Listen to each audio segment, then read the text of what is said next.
Greetings everyone, welcome back to Dark Feminine Consciousness. I am Tafara.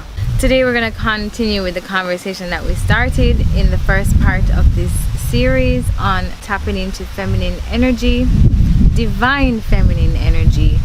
And this part we're going to talk about the feminine archetypes and the goddesses associated with these archetypes. So last week we spoke about what divine feminine energy is, the conversation surrounding femininity and the soft life, and what women are doing now, black women in particular, in trying to be more feminine and soft and more desirable. As I said before, I think it's more beneficial for us to know divine feminine energy and learn how to tap into divine feminine energy. That will help us to be more balanced women than women who are just focused on materialism and being pretty and sweet and kind all the time. There's a space for that, but you have to be balanced. You can't be one thing, definitely not as a woman. And of course, as I said before, that these goddesses aren't gods as most religious people see gods. We don't worship them. They are principles, they are values, they are attributes that we try to embody. There are many different archetypes. There are many goddesses as well, and throughout each culture, different cultures all over the world, including African culture, there are lores, folklores about goddesses. They're created really with goddesses to explain and to basically be a guide for us on how to tap into these energies, how to use these energies. And then throughout each culture you will find the lores are different but maybe similar. As I said, I'm going to focus on African goddesses because I'm African and that's what I can relate to most. So I'm gonna talk about a few attributes today. I think maybe about 5 of them, and then I'll go into the different African goddesses that are associated with these attributes, and different ways that we tap into them all the time. We tap into them every day, every minute, every year, every few years, depending on your trauma, depending on your childhood, depending on your culture, depending on your programming. You may be dominant in some and some may be latent. So you need to know how to balance, how to use enough of an energy and how to be able to tap into other energies. So you don't want to be in anyone too much or too little. Well, at the appropriate time. So the first archetype is the warrior goddess, and she is fierce. She is feared. She's fearless. She's ruthless sometimes. Her energy is more protective. She fights for what is right, what is true, what is just. She fights for peace. She fights for balance. She's a defender and a protector, and she will do almost anything to protect her space, protect her people, protect her family, protect what is hers, what is rightfully hers. As the name suggests, she will go to war. She will destroy everything in her path in order to maintain or restore the balance that is needed. As I said before, I've embodied the warrior goddess before for a long period of time. The goddess that I tapped into was Sekhmet. Sekhmet is an Egyptian goddess. The image of her in the lore is a woman, a female body with a lion head, a lioness head. And so what we know about lions, especially lionesses, we know that they're good hunters. We know that they're protectors. We know that they're fierce. We know that they will kill anything in their path. they will devour. They're very protective of their cubs. They're protective of their pride. Also, one funny thing about the warrior is that, and you find this in lionesses, is that they're good nurturers. Apart from being fierce hunters and killers and aggressive, they're nurturers. And you find that in a lot of the warrior goddesses, that they have that aspect of them as well. I tapped into that warrior goddess energy for too long, and so I think that it made me a little bit too masculine, and so I had to try and tap out of that and tap into more of my feminine essence, the very softer side of me, the sweeter side of me, the loving side of me. I really didn't know how to love and how to be loved, so a lot of those things I had to learn through tapping into a different type of energy. It's funny though, because now the man that I'm with, he calls me Nzinga. If you've never heard of Nzinga, please go and look her up.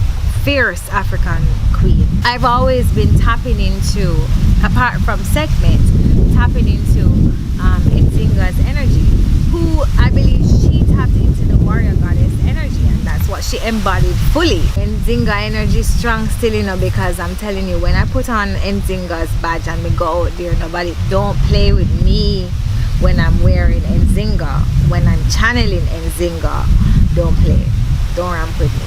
I will devour. Even my partner says that about me. Like when he see me put on the Nzinga badge, he's like, oh, alright, nobody trouble her today. Don't get into her skin because she will fight. Which reminds me of that little girl, that young Rasta girl that the police chopped off her hair. I remember when I heard her name, I heard that her name was Inga. I said to myself, little pity there, you know. Nzinga she name, she probably did give them hell, and them never know what to do with her. So them have to try cut her down and cut her hair, because energy like Nzinga, them can't handle her. They cannot handle her, right? So in order to break her spirit and break her energy, they cut her hair. With my partner now, he calls me Nzinga, which was funny to me, because I'm just like, I'm really trying to tap out of that energy. You know, I really am trying to tap into my softer side. I don't want to be Nzinga right now. But I learned to embrace it over time, because I realized why he needs me to be Nzinga for him. Because more time when him act up and him act out and him not do what I'm supposed to do when he's not acting right, I really have to tap into Nzinga's energy and bring him all the way back to where he needs to be. And he responds very well to that. I mean, I get good results from it. So I'm like, well, I don't like being this energy, but it works. I need to learn how to slowly come out of that energy when I get into it, because it's hard for me. It's a lot of energy. I get tired. I feel worked up, and so it takes me a while to come down and get back to being Tafara. But I realize that it's necessary for him, at least for now. Maybe for the rest of my life, because I don't plan to leave him. So, you know, where I'm just gonna have to be Nzinga at some points, at some times, because he needs that. So, and I'm okay with that. I just don't want to be Nzinga all the time. So that's the warrior goddess. The other one, the other warrior goddess that you may find familiar, where is it?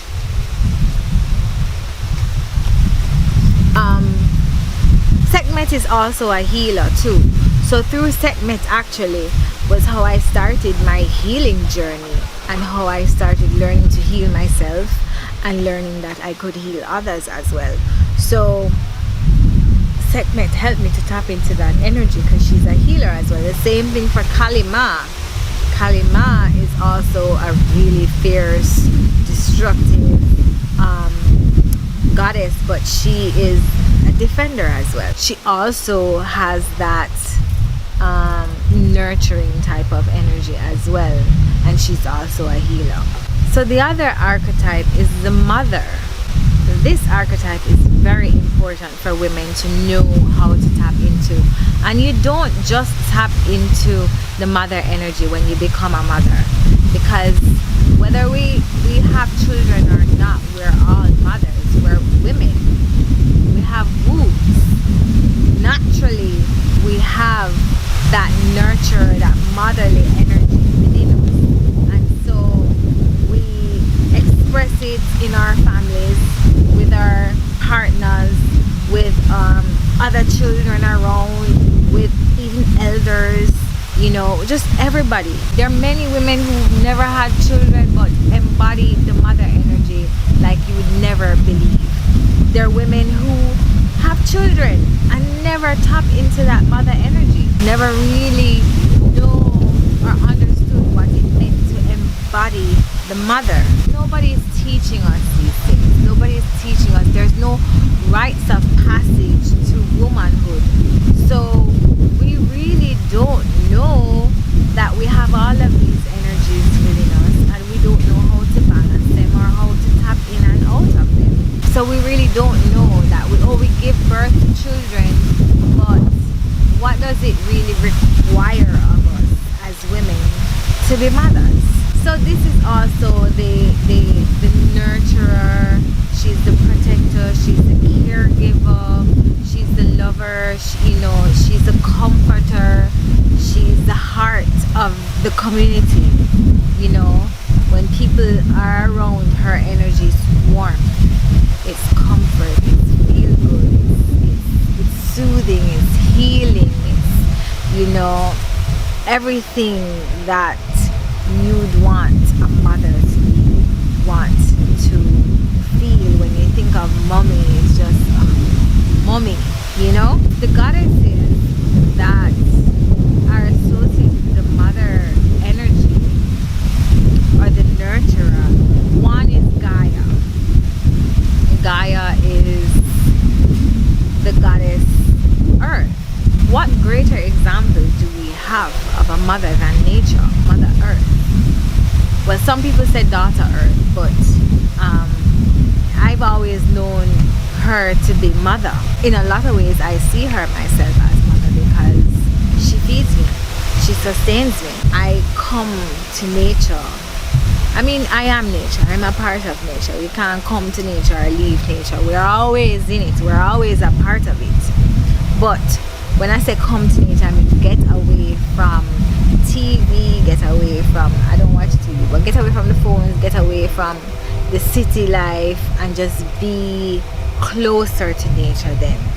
Be where the water is. Be closer to earth. Like now I don't have on the shoes, my feet are on the ground, so I'm connected to nature right now. So all of the energy that she has to share is coming up through my feet. The plants around me, all the oxygen that I'm getting, all the energy that the plants are giving me, and the birds, and the bees, and the wasps, and the insects, and the sun. The sun feeds us. Let's not forget that without the sun, we would have nothing. Without the sun, I don't know how we would survive. We need the sun to survive. The sun helps us to be able to absorb the minerals in our food. The sun feeds the plants as well. The sun feeds the entire earth. It is also the light of the world. The rivers, the seas, the plants that we get from the sea. Some people eat animals from the sea, but the plants are even more beneficial. There's so many ways that Mother Nature provides for us. She sustains us and takes care of us and nurtures us and loves us. And so we should honor, Mother Earth. Just observing nature will help you to understand what it means to really embody that mother energy. So we must spend time in nature and observe her ways and learn her ways. There's also Yamaya. Yamaya is a Yoruban goddess of the ocean. In Yoruba lore, she's the mother of all gods and goddesses. And so she's also the protector of all of the goddesses. She's the protector of all children. She's the protector of everyone in the community. So this is the of everybody in the family, the woman who nurtures everybody in the community. You know, there's always that woman in the community who everybody call mama, who everybody go to for everything, who, you know, you call on for advice. You're never gonna leave her sight and be hungry or in need of something. She puts life into you, you know, and so you go to her broken down and you leave restored. You know, that type of energy is Yamaya. The next archetype is the medicine woman, and I put her together with the mystic because I believe to be a medicine woman you have to be a mystic. You know, Peter Tosh said this: when you're working with bush, you have to be a mystic to work with them. And because plants are mystical, they find you when you need them. If you go to your backyard right now or in your yard and look around at the herbs that are there, go and do some research and see if it's not you need it, or somebody in your house need it, or your neighbor need it, somebody close by that needs that plant. It is what it is. It's how earth works. The intelligence of plants also is that they will leave you when you no longer need them. I think that's what's happened to us with marijuana. It served its purpose here in this space, and now it's changing, and it's changing to something that I don't think is good and is not going to serve us. And so eventually it's going to hurt us, and then we're going to realize that we just have to stop using weed altogether. Anyway, I was talking about the medicine woman and the mystic. So she is the woman who knows the herbs, she knows the plants, she knows the plant world, she studies and she lives close to nature. She makes sure she talks to the plants, she listens to the plants, she gets messages from the plants. She's also an agriculturist. She farms, she plants, she grows things, and she takes care of and heals the community that everybody goes to when they have an ache, when they have a pain, when they have something that doesn't feel right, something feels off. She is the one that they go to for medicine. She can also be the oracle. She's the woman who has psychic abilities, who can share from her pool of wisdom, give you guidance about what to do and where to go, what things you can use to guide you on your path, what tools you can use. She's the one who gives you guidance on your soul purpose, on your journey, where you need to go. Lots of oracles in our community, and we don't use them enough because, you know, of Christianity. We don't think that we need guidance for our life path, to know what direction to go in order to avoid some directions. Yes, you need to go on some paths because those are learning experiences for you, but you can't be constantly having these learning experiences over and over and over again. You must learn from them and grow from them. You have the two Yoruba goddess. You have Aja and you have Oja. I hope I'm pronouncing it right. One is a mystic and one is a medicine woman. One is definitely a plant woman. That's Aja. She's definitely into plants, and she plants and she stays close to nature. She's always in nature. She reminds me of poison ivy. She reminds me, I'm trying to think of what do you call them, personalities that kind of embody this type of energy that we know, and poison ivy would be one of them. But poison ivy is actually a medicine, you know, but there are lots of plants that are poisonous, but they are medicine as well. Castor oil is one of them, you know. So depends on what you want to treat. The segment is also a healer in that sense, but I think she's an energetic healer more than a plant healer. The next goddess is the dark goddess. And people are so afraid when you speak the word dark. When you mention dark, I don't know, for some reason. I know why. It's our conditioning. We're conditioned to see dark as a bad thing, but no, the darkness is where the light comes from. So you need to access darkness to be able to see or access light. Our shadow is the parts of us that we hide, the parts of us in our subconscious Also, our ego is a part of our shadow, so that dark part of us, we wouldn't really want to live in that space, but we want to know it. We want to know it, we want to understand it, so we can know how to use it when we need to use it, but we know how to control it as well. So this goddess archetype is about, to me, is about revelation, transformation, lifting veils, revealing things, exposing truth, exposing things deep within inside yourself that are dark, that need change, that you need to be able to see in order to see your light. You have to be able to access that part of yourself in order to see the better parts of you. If you don't know the bad in you, how you gonna know how to get to the good? The truth is not always pretty. A lot of times it's ugly. A lot of times it's uncomfortable. That is what this goddess energy is about. You don't care about your feelings, don't care about your discomfort. You just have to sit in it. You just have to experience it, because she will just reveal it. So the goddess associated with this energy is mainly Kalima. And as I said before, she is really the destroyer. Kalima is going to destroy your ego, right, and bring you down to naught. That's the kind of energy that the dark goddess is. I believe that marijuana has an element of the dark goddess in it, because it's a revealer. It is a mirror. It shows you yourself and shows you your shit and forces you to have to face it and deal with it and fix it, and not always in the nicest of ways. A lot of plants are like that. Actually, it's not just herb, it's not just marijuana that is like that, but just destroying everything that you think you knew about yourself, everything that you thought you knew about the world, and other people, other spaces, your relationship. She will totally transform you. And as I said, transformation isn't always a pretty process, but it's necessary.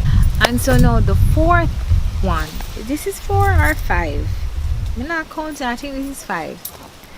And so this is the final one that I'm going to talk about, and this is the lover goddess, and one of my favorites, and one of the ones that I've been trying to tap into, to get more into my softer side, my more delicate side. And it helped me a lot to learn how to be soft, learn how to be loved, learn how to love, learn how to feel love and embrace love, because for a long time I really thought that I had to be hard. So this is the goddess of the heart. She's associated with pleasure and enjoyment and feeling good and desire and sensuality, and all of these things are necessary for women to tap into, because they make it feel like, a woman of a certain caliber or whatever they call it, she has to behave a certain way, she has to act a certain way, as if, and make us afraid. Especially religion makes us afraid of our sensuality, and as if we're supposed to be afraid of our body and our body parts. But women are very sensual, and so we need to express that. Not only that, we need to be sexual as well. We have to be intimate. We have to, that's how we express our creativity. So intimacy is important to us. Also important to us is orgasms. That's gonna be a whole other conversation, but we need orgasms. Orgasms is one of our manifestation tools. Sex is just a creative act by itself, but for us women, there's an energy in our orgasms that helps us to tap into our power. We access different parts of ourselves through orgasms, and I think that's one of the reasons why our women are the way that we are. We're so hard is because we're not experiencing pleasure, and we're definitely not experiencing it vaginally, and not with the way that we have sex. Also, is just really wrong. We've been afraid of learning our bodies learning how to be in touch with our senses. That's important for a woman. It's important for us to feel and move through things, and that's why dance is so important. Dance is important in teaching us how to flow as well. You know, flow energy is important. And so that's what this energy is all about, this goddess energy. Flow, movement, excitement, enjoyment, pleasure, desire, sensuality. It's just feel good energy, and learning how to connect with your friggin' feels. You understand? And embracing it and loving it. For me, the goddess that I used to tap into this energy was Basset. And it was important for me to tap into Basset because Basset is the other side of Sekhmet. The softer side of her, the more feminine side of her, the delicate side of her. And interestingly, I had two black cats. One of them I actually gave to Nick Daniel. Jet and Basset. Jet belonged to Nick Daniel and Basset belonged to me. And Basset taught me a lot about how to be feminine, how to let my guard down, how to receive love, and how to give love. Because when I got Basset, I got both of them from a shelter. But Basset had serious trust issues. She was very fearful. She didn't come close. When I got her, she was terrified. And it took her a couple of days to really warm up to me. And even then, she was still after. It took her a long time to get to a space where she wasn't like expecting me to hit her. I don't know what happened to her before, but she was traumatized. Somebody hurt her in some serious kind of way. And so she wasn't very trusting. It took her a while before me reaching out to her just to touch her and she not jump. But eventually we got there, and she was a beautiful cat. Like physically she was beautiful, but her energy was beautiful as well. Very soft, very delicate. Just how she stood, you know. I mean, cats in general are like that, but their posture is really good. But she just had this really regal, like really beautiful. Her eyes. I don't know. Like I'm telling you, Basset was sent to and for me.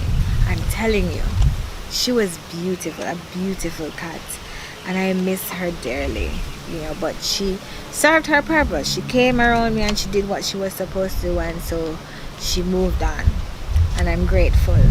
So also there is Heteru. She's the other goddess of beauty and dance. There's also Ainana. Ainana is the Sumerian goddess, and there's also of course Oshun. Everybody knows Oshun, and what Oshun represents: femininity and fertility and dance and sweetness. And so it's one of the reasons why you see a lot of women wearing yellow when they're trying to embody Oshun's energy, or they're a daughter of Oshun. You know, there's a lot of honey involved, there's a lot of bees involved, there's a lot of symbolisms that help them with tapping into that energy. Those are all the archetypes that I want to talk about. But as I said, there are plenty. There are many more archetypes, and so you just have to look through and study them. You can go online on YouTube, just look them up, just look up the different types of goddesses and the different goddess archetypes. Some places you can find information on the associated goddesses. You know, just study them, look in different cultures, look into the Yoruba culture, look into Sumerian culture, look into Egyptian culture, look into all of them and see the goddesses that you find relatable, and you know the attributes in each of these goddesses that can assist you on your divine feminine journey. So that's it, guys. I think this is gonna be a long video again. I knew it would be long because it's a lot to discuss, but anyway, I have some special videos coming up soon. I'm not gonna give it away yet, but it's going to be a really good one. So should I give you a teaser? Yes. So I have an interview coming up with a divine womb priestess. So that's all I say for now, and I'm excited about it, and yeah, just look out for that. All right, so take care of yourselves and each other, and we'll link up in the next video. All right, later.